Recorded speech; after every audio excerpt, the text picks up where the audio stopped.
একটা চরম বাস্তবতা কি জানেন? একজন স্বামী তার স্ত্রীকে বলে যে তার বাবা মা কিসে খুশি হয়, তার ভাই বোন কি করলে তার বউয়ের প্রতি খুশি হবে বা যাই কিছু হোক।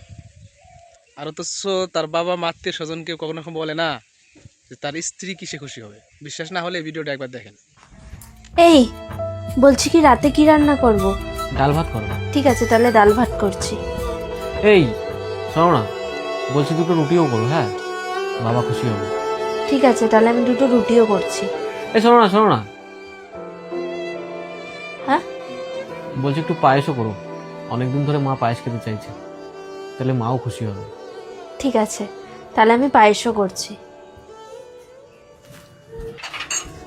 এই হ্যাঁ, বলছি তোমাকে আমি অ্যানিভার্সারিতে যে শাড়িটা দিয়েছিলাম না, ওটা তুমি দিদিকে দিয়ে দাও।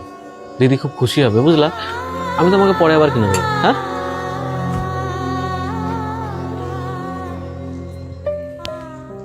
এই নাও তোমার চা।